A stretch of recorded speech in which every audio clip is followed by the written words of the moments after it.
I'll tell you who's not pissed. Me, when we have David Pollack on from College Game Day. Unbelievably good looking, unbelievably smart, and knows what he's doing when it comes to college football. DP, what's up, man? What up, dogs? All these scenarios are so fun, but how about being this far into the season? And I think you could say legitimately you have at least one contender from each conference, which we haven't been able to say that. Usually by now we're like, hey, Pac-12, okay, y'all go sit down in the corner over there. Y'all have fun. You're not in the party, so it's kind of cool to have, at least one team from each conference still in it. Yeah, it's nice to have some other teams at the grown-ups table at Thanksgiving. Now the Pac-12 and Big 12 doesn't have to sit there and just drink sparkling cider the whole time while we all drink some vino at the big boy table. But DP, part of me, obviously, you've seen that, like Blaine put it so eloquently and articulately, that more teams in college football are in the middle class now. You've seen some teams, whether it's through the transfer portal, that middle class kind of get a little bit thicker, a little bit deeper. You look at the top, it feels like there's more parity up there. It feels like there's more teams that can win the national championship, and I hope that's true. But part of me thinks maybe I'm still really excited that college football is still here. Maybe it's still somewhat early, and I just hope we're not seeing a rerun of last year of when Alabama lost to A&M like they did against Tennessee. Then we see Alabama, Georgia again in the SEC championship where Alabama wins. Then it's Alabama and Georgia. Then Michigan is more physical than Ohio State again in their end, and Clemson goes undefeated in their end. But who knows? So I want to start with you here. It's a great segue into my first question. I'm going to keep complimenting myself as I get to this question. Nothing new. It's good. It's just I read this book. It's called Compliment Yourself. Who cares? Who is the best team, DP, in the SEC right now? I think it's definitely debatable. But I would lean towards Georgia being the most complete team. If you're talking about who's accomplished the most, then I'd probably lean towards Tennessee because, strength of schedule, they're obviously top 10. They're really high in strength of schedule. They, what they feel like to me? They very much feel like LSU 2019, where they've got the unstoppable offense. They found themselves versus, Texas early in the season that year. Tennessee found themselves and had to survive versus Pitt on the road. I think having the Florida game at home, having the Bama game at home is a big time help to try to ease into it. But, what does your belief level go to? But you know what? I'm going to go off on this real quick. Do it. I'm interested to hear what people think about Alabama. Because if there wasn't an A next to their name on their helmet, I don't think they'd be ranked in the top 6. I don't think we'd be talking about them like people are still talking about them positively. After the game, I was like, oh, my God, that's the best win of the season for Tennessee. It's the biggest win of the season. Then I'm like, all right, Bama struggled against A&M. Bama struggled against Texas like crazy. Got fortunate with a backup quarterback. The penalties are through the roof. The turnovers, they're just how good is Alabama? And so I found myself, questioning how much did I love that win? And listen, Tennessee's offense is unreal. It's ungodly. Can their defense be bend but don't break and be solid? It might be enough, but I'm super impressed with Josh Heupel in Tennessee. Just to think about where they were and where they are now is just absolutely stupid, and he's done a great job. But I would go with Georgia because I think Georgia is probably the most complete team in the SEC. So that's why I'd probably lean Georgia. I'm with you. I think Georgia's the most balanced. I'm gonna see what you think about this, DP. I was talking about this yesterday. When I look at Tennessee and this team, I offensively, you look at 2020 Bama, how talented they were. All right, you look at 2019 LSU, right? We've seen teams with elite offenses and just good defenses, not elite defenses, not great defenses, win the national championship. 2010 Auburn had Cam Newton. We know what he was able to do. Was that defense Auburn had elite? No, but they had a couple stars. They had Nick Fairley. They had Josh Bynes. LSU 2019, offense, one of the best we've ever seen. That defense wasn't great. It was good, but they had a couple stars that would come through in big games. 2020 Bama, very similar. That defense wasn't the best one that Saban's had, but they had stars in places in big games.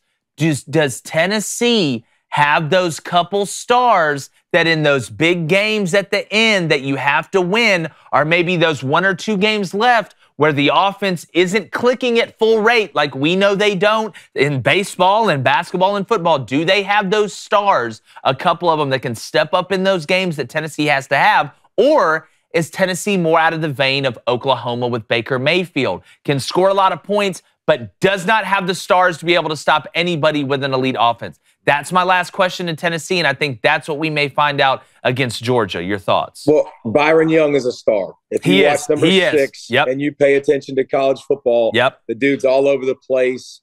Otherwise, I think it's kind of by committee with defense, but he'll pressure the quarterback. He'll line stunt. He'll make things happen like crazy. You know, the interesting thing about comparing this Tennessee team to those other offenses, they also don't have a star at running back. And that's what I don't understand. Like, I have no comprehension for what in God's name Alabama was doing. Like, if I'm playing those stacks that they did, and if I'm playing the wide splits, dude, I'm going to play you just like Georgia did last year. Even though they were great, throw the screen, I'm going to tackle it for 6. Throw the screen, I'm going to tackle it for 5. You know what I'm going to do in the red zone? Punch me in the mother freaking mouth. Let's see what you got. Because run power at me. Yes, Tennessee up front with the offensive line. Can you punch me in the mouth and get those short yardage situation, goal line situations? Do you have a back good enough? To me, that determines whether Tennessee is really going to be a team that's in the playoffs and in the national championship picture. Man, I love that. I want to switch gears here a little bit before I kick it over to David Cohn.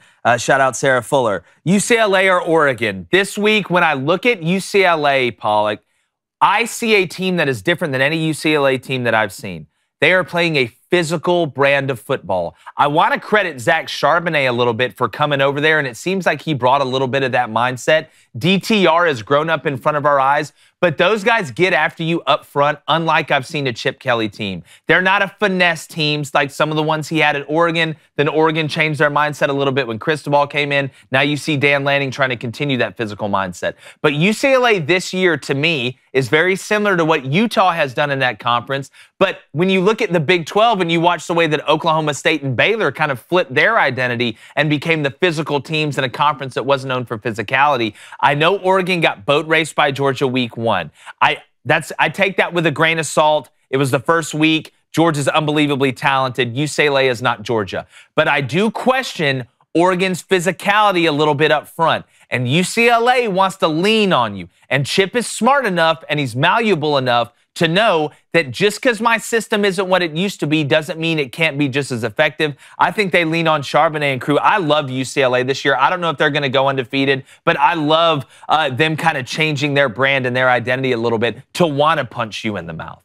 Well, and I think the biggest difference between this team, I don't think you mentioned him, is Jake Bobo. He's the Duke transfer? Oh, God. He's a star. NFL player. Just watch Clark Phillips from Utah, who's a lockdown corner, try to guard him. He snapped his ankles at 2 yards. I mean, he crossed him up something fierce. Like, he's definitely – I think with the Chip Kelly offense and the way they run the football, and DTR can stretch you one way, Charbonnet can stretch you, the multiple tight end packages, the stacks, what they do. Having a guy with all that wide cross stuff that he likes to do, all the mesh he likes to do, like Bobo, that can win, I think makes a big difference. But, yeah, I like UCLA. I like DTR's demeanor up until this point. I've just seen DTR do this a lot. And it's hard for me to go, I trust that dude every week. And I think this will be a big test. Oregon's defense, I've studied them this week. I'm doing a tape on them for game day. They're not good. They're still very young. They're not a great front seven. They're not a great defense yet. But I'll say this too. You study, Oregon's offense. I think they know exactly who they are. And Bo Nix, running and throwing, using him as a legit running weapon is going to be hard for UCLA to stop too. So I think we could be in for another Pac-12 fun shootout that everybody's going to enjoy. Definitely. Y'all are going to be there at game day, correct? That's the game this week? Yes, sir. Bright and early, 6 a.m. local, nice and dark when game day starts, baby. Yeah, that's exactly right. I love that. David, I agree with you on Alabama. Since the Texas game, they have not looked like a complete football team. And it's more, it's more than just Bryce Young being banged up. I mean, he still threw for 450 this game. They're getting penalized more than any Alabama team we've seen. They're not creating, they're not creating turnovers like we're accustomed to seeing from Alabama. But I've seen this movie before, David. I even saw it last year. I mean, Alabama collapsed in the second half on the road against Florida. They hang on for a win. They lose on the road at Texas A&M, somehow still win the conference, and they compete in the national championship last year.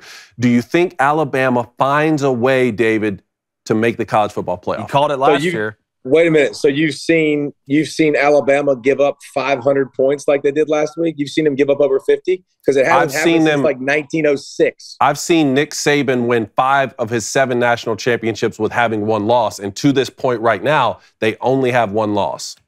I get it. Man, I'm not buying it. I'm just not. Like, I think Bryce Young is elite. He's watched Jamari Gibbs. He's elite. Yeah. They're not great at tight end. They're not great at wide receiver. They're not great on the offensive line. I think their pass rush is good. My God, their secondary got carved up like a Thanksgiving turkey. Mm-hmm. So I don't know, man. I know what you're saying, but you know what? All of the Nick Saban teams you're talking about, David, had one thing across the board that was very, very significant. They didn't beat themselves. Yes. They didn't have stupid penalties. They didn't turn the football over. Yeah.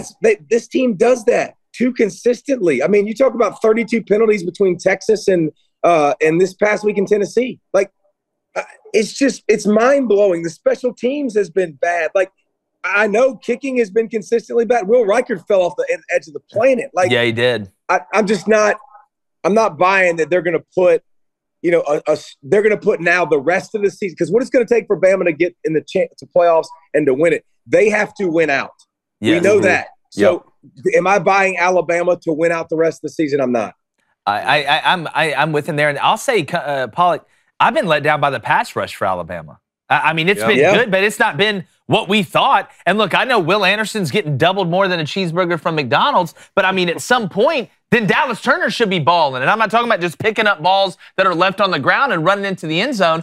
And I know Tennessee gets the ball out quick, and that pace kind of slows down the pass rush, and it's built for that. But I've been let down by the pass rush. And I agree. I don't think Alabama makes the playoff this year. But what I was telling these guys is I do still think they have a shot to win the West. And if Nick Saban finds a way to win the West and is in Atlanta in December, he's either going to play a Georgia team who just beat him in the national title, or he's going to play a Tennessee team that just beat him in Knoxville. I don't want to see Nick Saban with the former Heisman Trophy winner on his side in a revenge game. I tell you what, them playing LSU at night.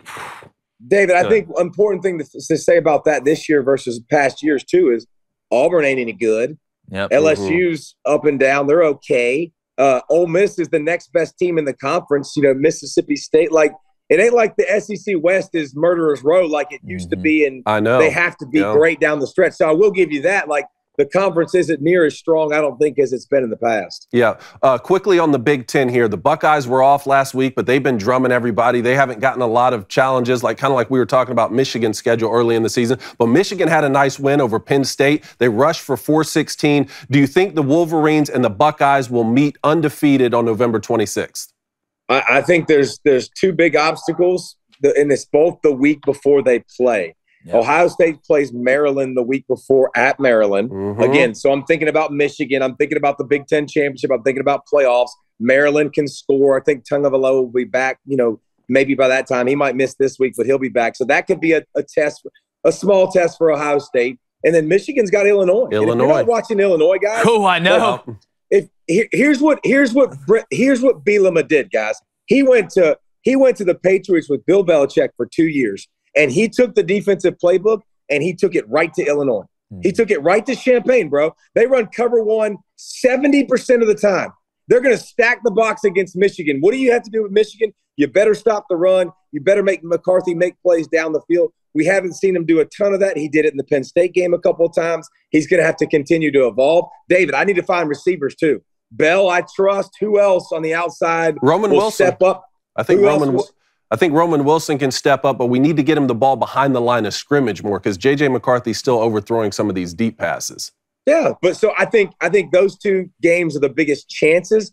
But the Big Ten, there's not a lot of challenges. There's not a lot of offense in the Big Ten. So I think both of those teams will be undefeated before we get to that point. Blaine, you can now speak.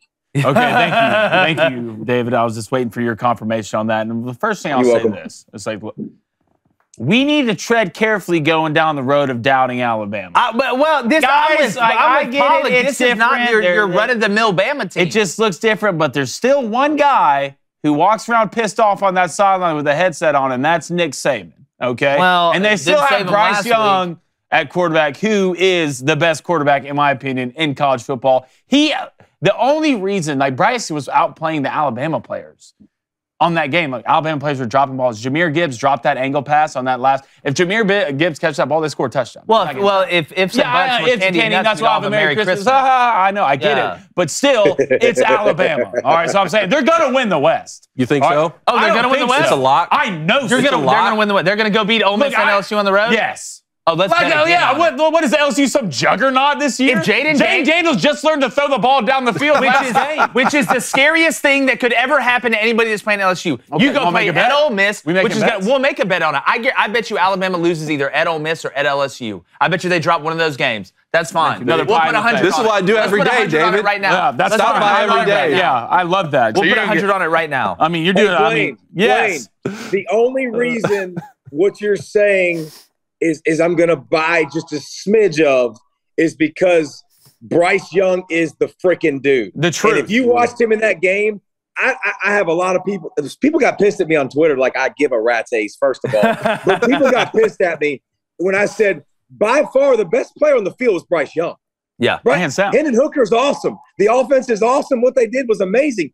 Bryce Young was pulling just rabbit after rabbit after rabbit. Like, the dude looks like Steph Curry. Like, he just did. Wow, that's a good comp. That is. He just has this unbelievable playmaking knack that is just stupid to keep his eyes down the field and you see him make throws. So I'll give you that. But besides that, I struggle with everywhere else.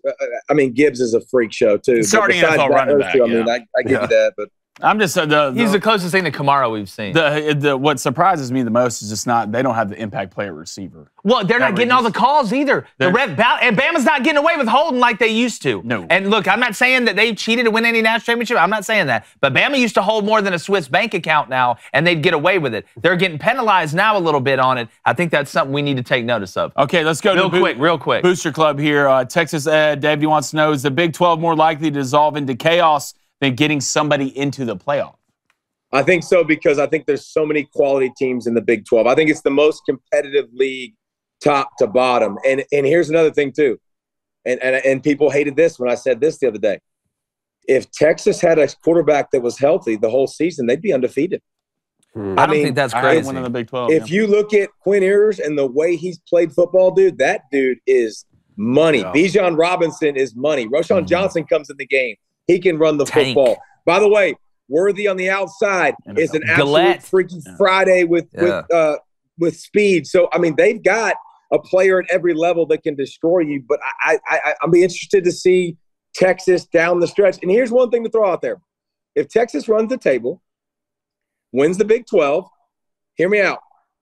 The committee, when they started this whole flipping thing, said we absolutely take injuries into account when you say a team.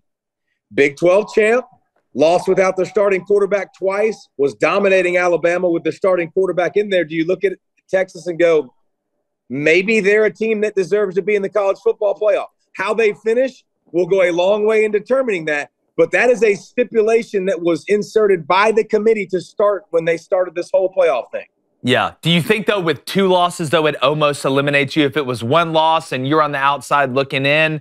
I mean, because I think there's a chance, as crazy as this sounds, that TCU runs the table. I think there's a chance at that. I really do legitimately think Max Duggan's got a little Narnia in him. I can tell there's a little bit of old magic in there. He's somewhere. I've lived in Council Bluffs. I'm telling you what, like you walk in, you run into like Gandalf and Mr. Tumnus and people like that. That's where they live. In Council Bluffs, 100%. They come walking out of the woods in the water. You think I'm kidding. But I have no freaking clue what you're talking about at all whatsoever. I've never heard of any of those things. Welcome to the show. Gandalf, David? From Lord of the Rings? Yeah, I've heard of Gandalf. That's okay, thank you. Bluffs and crap. I don't know what you're talking about. That's in Iowa. That's a place in Iowa. Yeah. If TCU and Alabama played next weekend, who would you take? Alabama. I'd take the over. I mean, after watching what Tennessee did to Alabama, Duggan and a better wide receiver core with TCU's a freaky Friday wide receiver core. It's unreal. I think they would carve up Bama too. So I just think that's an interesting thing to see how TCU does too. I'm with you 100%. We may end up seeing that in a bowl game if neither one of them make it. Yeah. But DP, I really appreciate it, my friend. I know you guys are super busy, especially this time of year. Catch them. They're going to be at Oregon for College Game Day. Pollack's all over ESPN. Hey, great job. I got to in go the visit home. with my Council of Bluff people right quick. Hey, good. Yeah, The Council of Bluffs. I love it. Hey, by the way, great job in the Home Depot commercial, man. Great job. I've seen that. Appreciate it, You're crushing it, man. Hey, I appreciate you coming on, brother, for real. Tell everybody we No said problem, hey. guys. Have a good one. Hey, everybody. Hope you guys enjoyed that. Make sure, take a little bit of time, look below you, go ahead and sub to the channel. Keep spreading the word. The best sports show that everybody's just now finding out about. It's Crandon Company. We'll talk to you soon.